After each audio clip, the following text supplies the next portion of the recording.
Hello, everybody. This is Gregory with Permanent Weight Loss Made Easy, where there should be no hesitancy in your weight loss and in your weight maintenance. Today, we're going to talk about how if you have fat people in your life, you're more likely to be fat or remain fat. Now, before we begin, if you need help with weight loss, contact me through the Clarity FM link found here in the episode notes. Also, post a comment.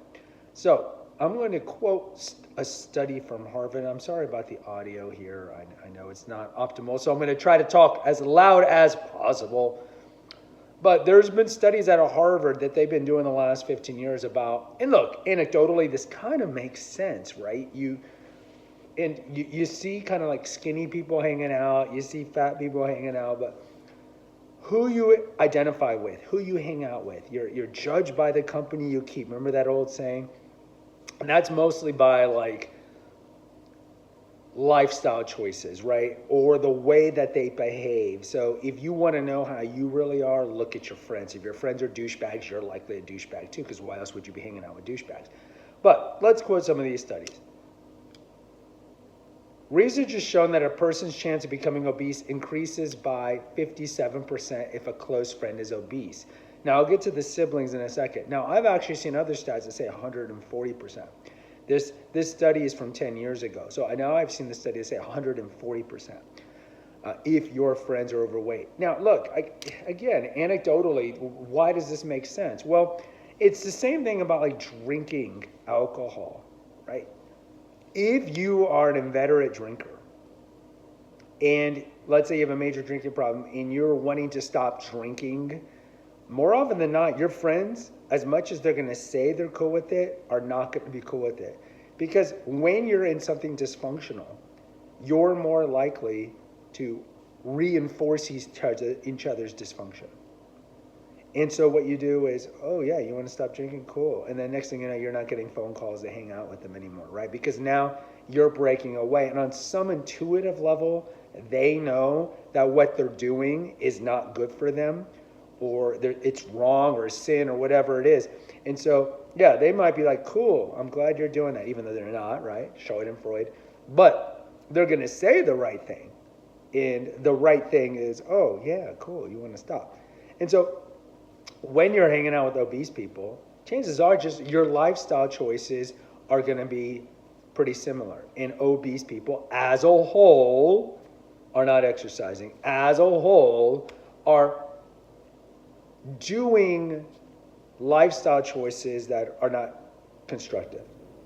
Midnight runs to Taco Bell, buying junk food together. And so if you're hanging out with other people who are not taking care of their health, you're less likely to be taking care of your health, right? Just obvious logic here. And so this is something important to know. And we kind of have this idea with the toxic friends, right? Toxic family. Like if somebody is abusive to you, if somebody doesn't wish you the best, if someone's always bringing drama into your life, if someone is bringing stress to your life, what do they tell you? Toxic people eliminate from your life. And so you might want to look around if you're still overweight and see, well, if I'm surrounded by overweight people, I'm more likely not to be able to lose the weight. So maybe you have to kind of gauge what is more important to you. Oh, Gregory, that's so mean. I got to ditch my friend so I can lose weight. I'm just telling you what the studies show. And if you're wanting to change the paradigm, we talk about all the time how you must change the paradigm if you want to lose weight. If you want to change the paradigm, you have to be around people who want to treat their body well, who want to exercise, who want to eat better, because you're more likely to do it. You're more likely to do it. So let's just really quickly. 40% more likely to be obese if you have a sibling that's obese. And 37% more likely to be obese if your spouse is obese.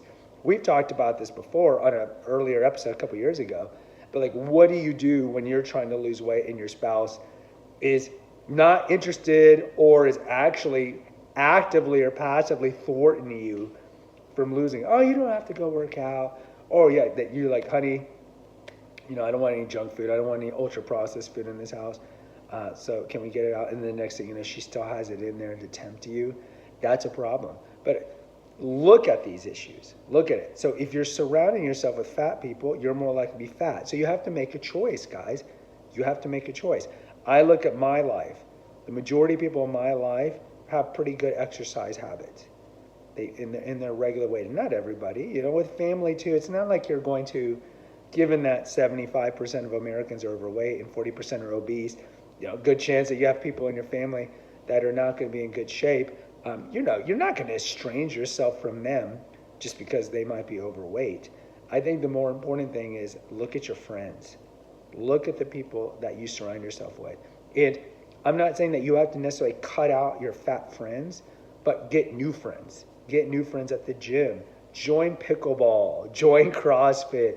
Join groups where they exercise together. Go to Overeaters Anonymous. Whatever it is. But make new friends that have good habits. Guys, post in the comments. Look around. When you were fat or if you're currently overweight, do you have friends that are fat? I'd love to hear from you. Until next time, take care. God bless. Pray.